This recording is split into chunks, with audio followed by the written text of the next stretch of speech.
بیٹھی ہوئی ہے، جو دلہن بیٹھی ہے وہ بالکل صحیح سلامت ہے۔ ان بزرگ نے کہا گھبراؤ مت، وہی تمہاری دلہن ہے، مجھے بھی پتا ہے وہ خوبصورت ہے، لیکن وہ کانوں سے بہری اس لیے ہے کیونکہ آج تک اس نے غیر مرہم سے ہم کلامی نہیں کی، اور زبان سے گونگی اس لیے ہے کہ اس نے کبھی بھی غیر مرہم سے بات نہیں کی۔ نابینا اس طرح ہے کہ اس نے آج تک غیر مرہم کو دیکھا تک نہیں۔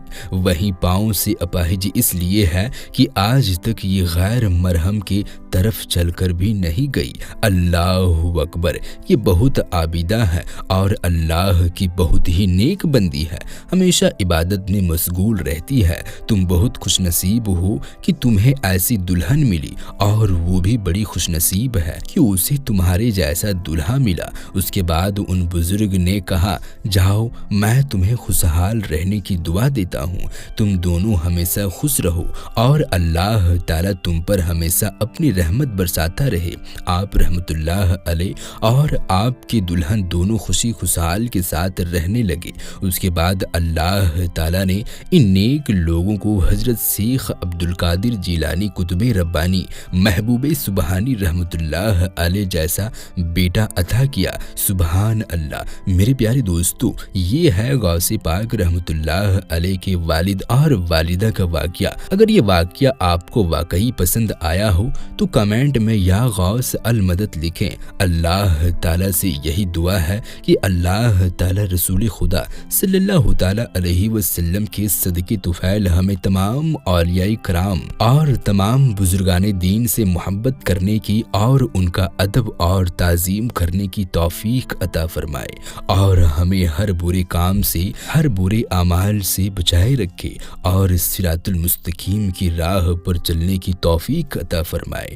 آمین ثم آمین۔